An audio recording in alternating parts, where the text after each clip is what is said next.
Maintenant, on va commencer la création d'un projet, donc Spring Boot, d'accord? Pour cela, on doit aller à New, Spring Starter Project, d'accord? Donc, on va commencer au début par créer donc un web service, d'accord? Après, on va générer des restes, d'accord? On va l'appeler donc swap. Donc, on va choisir la version 8 du Java, Maven, d'accord? Le type jar et Java, bien sûr. D'accord. Suivant, maintenant, on va commencer à télécharger les dépendances. La première chose, on va choisir ici la version de Spring Boot 2.4.9 pour plus de stabilité. D'accord. Donc, on va commencer par sélectionner les dépendances Spring Boot DevTools. D'accord. Donc, en cas d'enregistrement, donc il va demander le démarrage directement du serveur. Lombok, donc pour les getters, les setters et les constructeurs avec paramètres sans paramètres. Spring Web pour tout ce qui est web. Donc REST repository. Donc pour avoir les restes. Jersey. Donc, Jersey, on va sélectionner. Jersey. Après, on va passer à Spring Data GPI et bien sûr MySQL Driver. Donc, et je clique sur Finish. Donc, on va commencer par les dépendances, la première chose, d'accord. Donc, Jersey, c'est là pour générer les restes, hein, d'accord. Nous, au début donc, de ce type-là, on va commencer par générer le fichier XML, le swap, d'accord.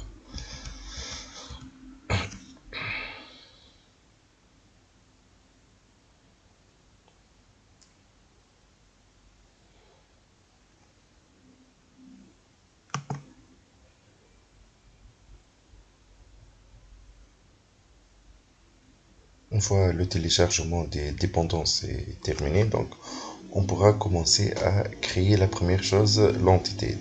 D'accord. Donc ici, on va créer, on va persister l'entité compte. Vous voyez ici. Donc, Java. Bien sûr, toutes les classes doivent être sous le dossier, le package principal, c'est un.com. Donc on va choisir la classe compte, on va l'appeler compte. Et généralement, les entités, on les met dans le package entities. D'accord. Je clique sur Finish.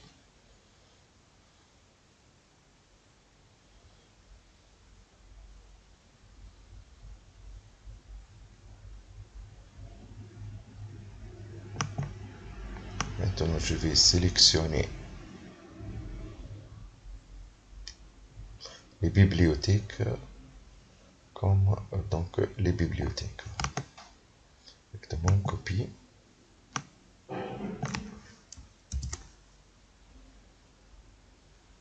Donc ici, comme vous voyez, XML root element, d'accord. Donc on peut générer le fichier sous format XML ou bien sûr sous format bien sûr JSON, d'accord. On a les deux possibilités, d'accord. Pour cela, on a mis XML root element, d'accord. D'accord. Entité pour spécifier que c'est une entité de persistance. ID c'est la clé primaire.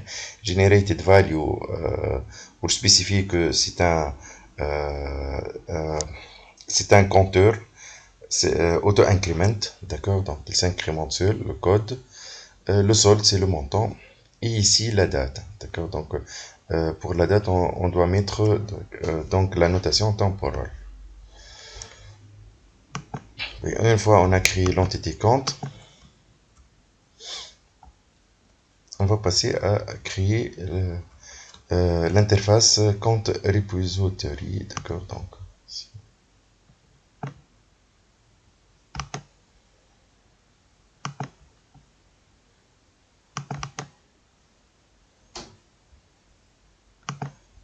c'est une interface. Donc je sélectionne l'interface. Repositories, par exemple, d'accord. Donc on va mettre ces comptes repository, d'accord. Donc je sélectionne ici GPI repository ici.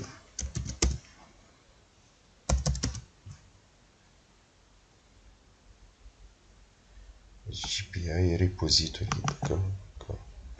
Pour sélectionner directement les fonctions classiques de CRUD, d'accord. Donc d'insertion, de lecture, de modification et de suppression, bien sûr. Donc extend ici, on doit spécifier. Bon, normalement j'ai copié-collé. D'accord, donc bon, de préférence ici j'ajoute donc la classe ici, je spécifie la classe. Donc compte.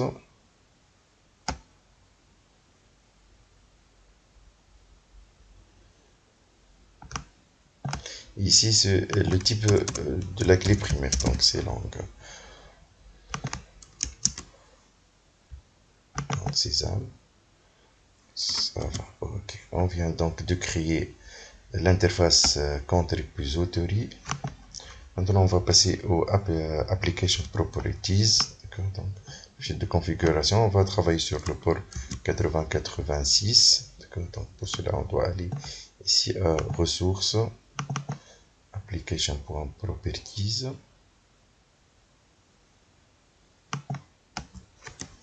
source. Donc on a spécifié les paramètres, donc on va créer la base de données D1 si elle n'existe pas, if not exists. D'accord, donc ici le username c'est root, il n'y a pas de password pour notre base de données MySQL. Bien sûr on veut voir ici, hein, on veut voir le requête SQL et on va utiliser Hibernate comme ORM. D'accord.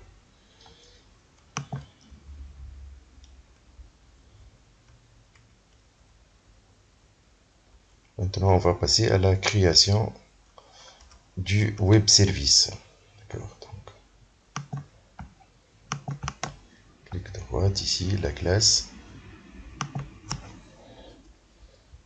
Donc point service.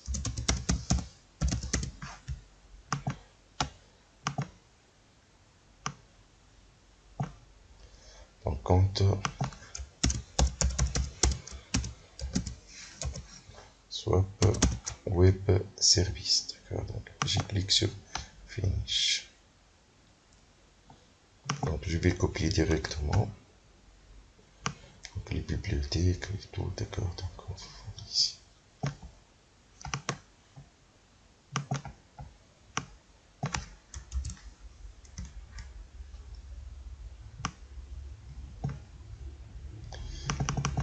C'est pas ça, bien sûr. C'est pas Sésame normalement ici, donc parfait. Et compte ici. Ici, donc il y a un petit problème au niveau de web method. Donc normalement on a utilisé la version 8 du Java 1.8. Pour cela, parfois il y a un petit problème au niveau des bibliothèques ici, surtout du swap. D'accord, donc le JAX WS, donc passe ici.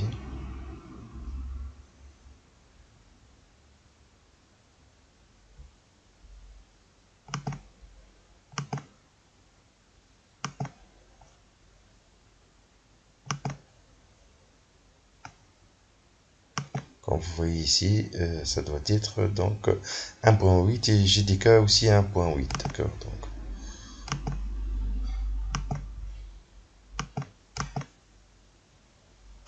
environnement, d'accord, donc on va choisir installer JRE. Donc ici on va aller à add.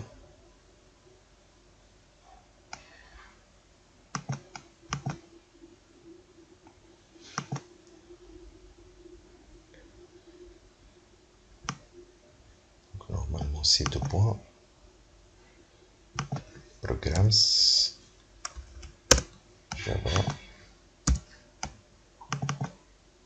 le JDK. Chez JDK ici, je vais sélectionner le JDK.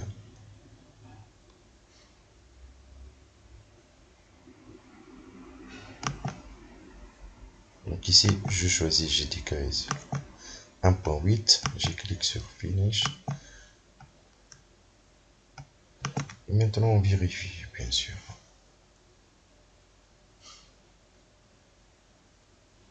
Ça y est, ça va. Il a fait la mise à jour.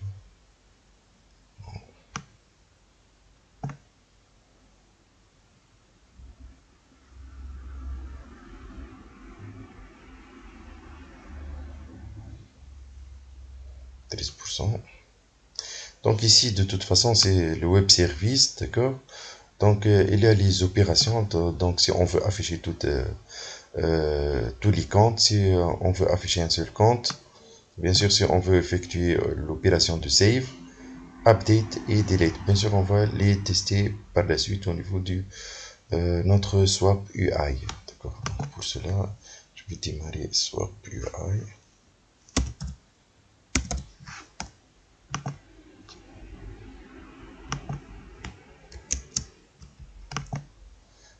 Jusque là, il y a un petit problème encore.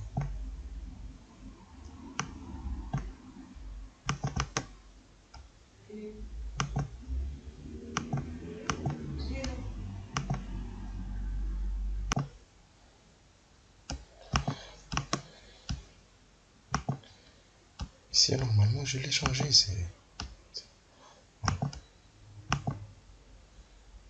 Ah, j'ai pas changé ici. C'est 1.8 ici. J'ai oublié de le changer ici.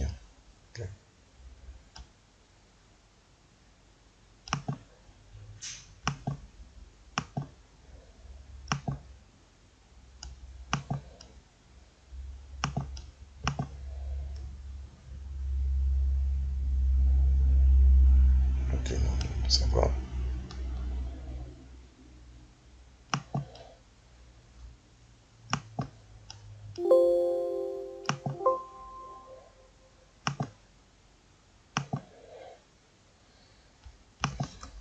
Vérifiez que le JDK, comme vous voyez ici, j'ai spécifié bien sûr la démarche à suivre en cas vous avez un problème. D'accord. Maintenant, on veut effectuer le démarrage. D'accord. Donc, pour effectuer le démarrage de notre swap, d'accord, de notre web service, on doit créer la classe ici, la classe myConfig.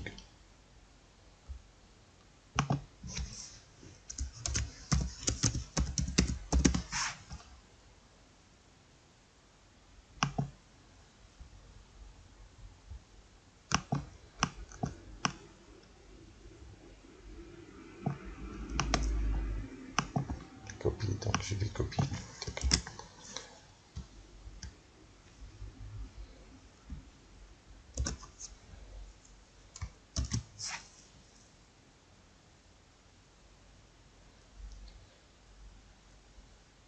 Maintenant, on va effectuer le démarrage pour tester notre web service.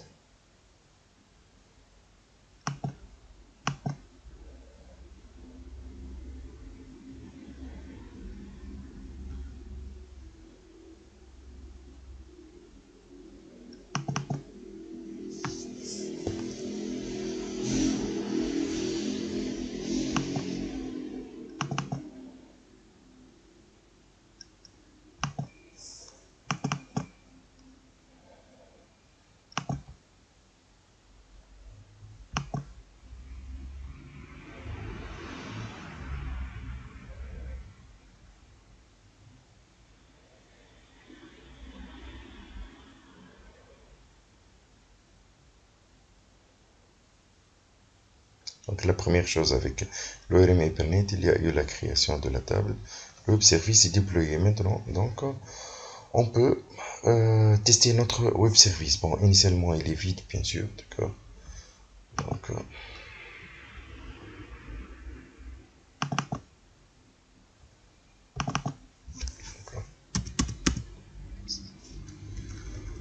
et là,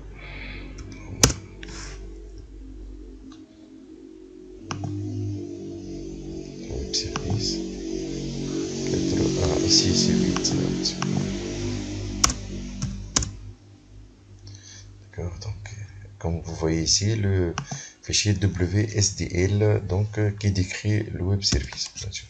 D'accord, on fait CTRL-C. On va le mettre au niveau du swap ici. Encore le web service. Et on va cliquer sur OK.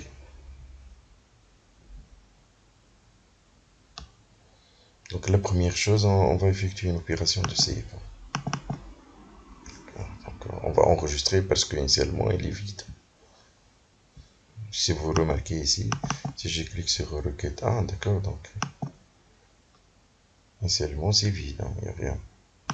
D'accord, donc pour cela on va ajouter donc code, c'est la peine de sol par exemple. Je vais mettre 2500, d'accord.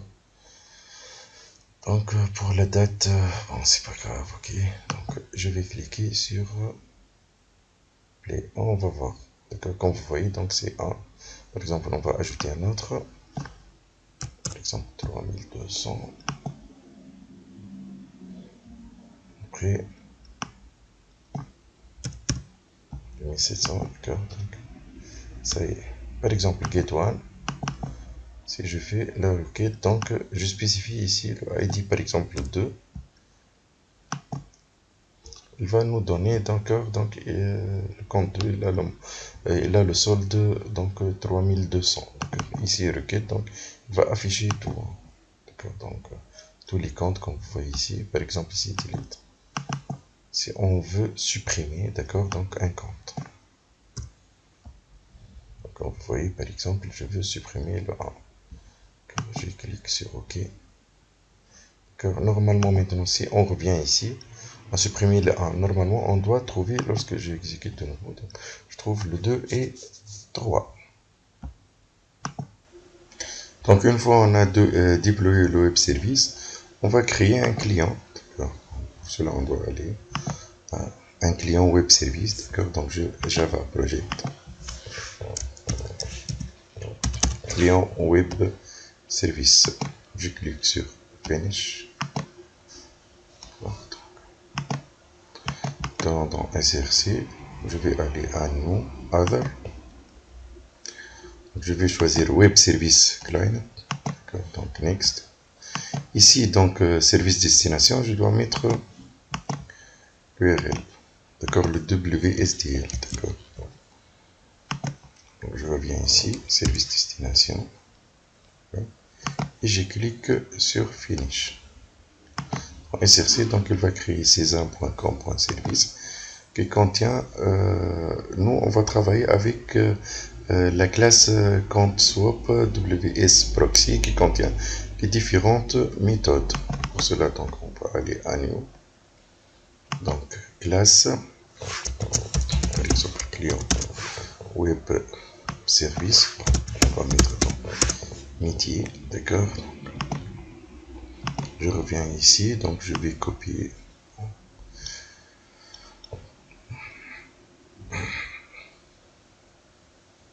Je vais copier tout ça. Après, on va changer parce que selon. Donc ici, nous, on va travailler avec. Donc je vais effacer ça. On va travailler avec compte swap WS proxy. Je vais CTRL-C. CTRL-V, new. D'accord, donc. Compte proxy, j'ai ici. Proxy, ça va, ok. Pour le compte encore. C'est la classe compte ici, césar.com, d'accord. Bon, pour les méthodes, d'accord, donc par exemple ici, proxy. Par exemple, get one, par exemple, dans, je vais mettre 2, par exemple, 2L. Donc, par exemple ici, on n'a pas besoin. Après, on va afficher, par exemple,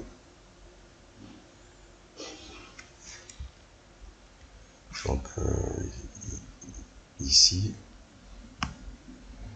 de préférence, donc je vais mettre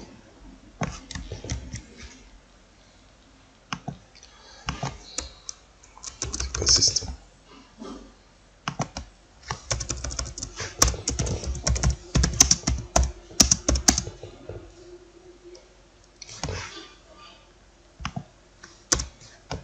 Donc après on va faire cp.getCode, cp.get par exemple solde. Ici on va afficher la liste des comptes, d'accord. Donc proxy.compte liste, compte liste cpd, on va les afficher par exemple get compte, get solde, d'accord. Donc on enregistre et on va tester. Run Java application. Parfait, très bien, d'accord. Donc il a affiché le premier 2, donc le code c'est 2, le solde c'est 3200, ici il a 2, 3200.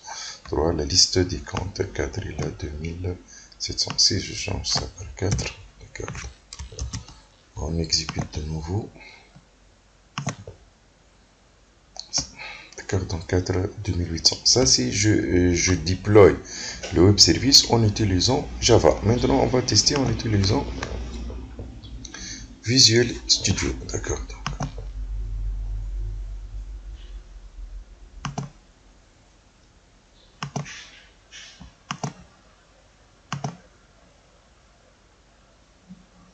D'accord, donc la première chose, il faut se connecter, créer un projet, bon, CLT,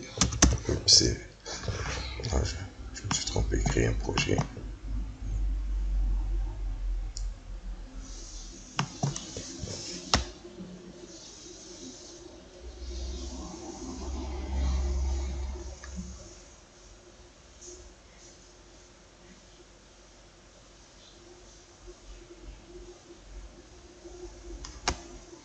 On va choisir application console.NET Framework, d'accord. Donc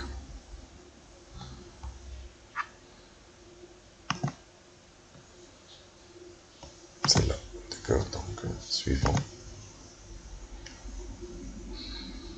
Ici je dois donner le nom, d'accord. Donc par exemple CLT Web Service Client Web Service et je clique sur créer.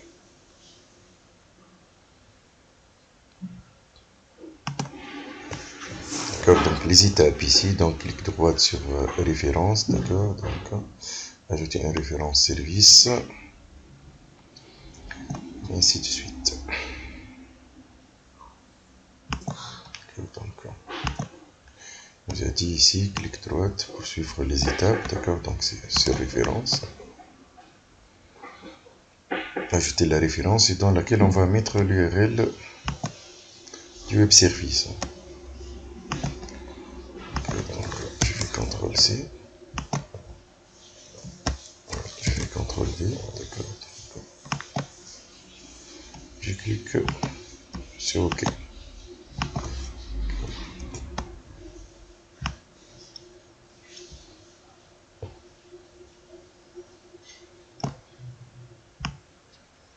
Donc, comme tout à l'heure, je vais apporter quelques modifications, bien sûr. Donc,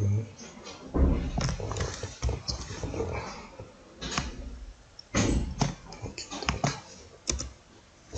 je vais mettre tout ça ici. D'accord, donc la première chose, c'est pas banque ici, c'est juste comme tout à l'heure, c'est compte.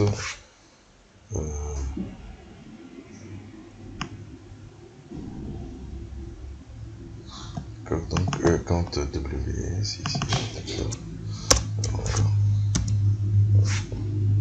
Donc là, d'accord, donc il n'y a pas de conversion ici. Donc je vais effacer ça. Normalement c'est get1. Get1, parfait, d'accord. Donc je vais mettre 2 par exemple. D'accord, donc on va faire l'affichage. Ici step.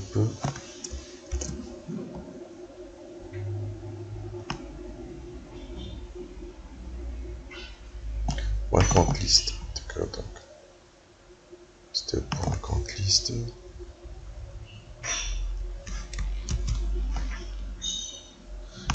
J'ai oublié les parenthèses. J'ai oublié les parenthèses, d'accord. Maintenant on va tester, d'accord, dans console.rectangle. On va tester, d'accord.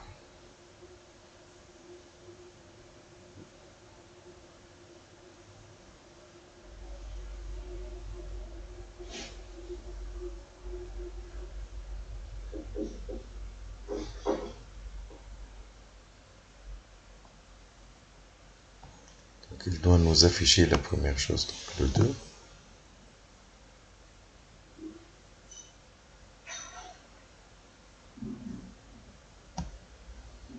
Parfait, très bien. Donc le 2, le 3200, solde, hein, c'est pas code, hein, c'est solde.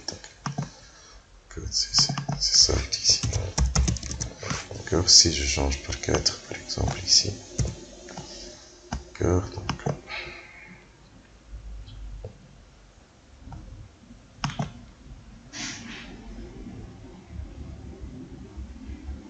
parfait, donc code solde ici. Pour la première, hein, solde ici. Ok. Maintenant, on va créer un client PHP. Pour cela, on doit commencer par aller à WAMP, d'accord, 64 www. Je vais créer un dossier, d'accord, donc je vais l'appeler client web service. Donc client web service, donc je vais créer un fichier PHP. CLT web service.php, d'accord, dans lequel je vais mettre le code, d'accord, donc CTRL A, CTRL C, d'accord. Normalement ici le C, je l'ai mis majuscule, d'accord. Donc j'enregistre maintenant sous WAMP.php dans localhost, ajouter virtual host, d'accord. Donc je dois aller ces deux points, je vais l'appeler CLT par exemple client web service, j'enregistre, je reviens à l'accueil, je clique ici, je trouve ma page que je viens de créer, par exemple le code, bon, c'est pas mon temps, je dois changer, donc je clique sur le code et je clique sur OK, il va afficher le solde. D'accord, donc si je change par exemple le 4, je clique sur OK, je trouve 4200 comme tout à l'heure. D'accord. Le 4 c'est 2800. D'accord, donc 2 3200. Bien sûr, si vous avez un problème avec l'affichage, vous ne trouvez pas le fichier PHP, donc il faut aller à WAMP. On clique droit ici, outils, et vous faites le démarrage du DNS en cas de problème, d'accord, si vous ne trouvez pas le fichier PHP, d'accord. Donc si vous le trouvez, ça serait bien. Parfois dans des versions de WAMP, il faut faire le redémarrage du DNS pour trouver le fichier PHP.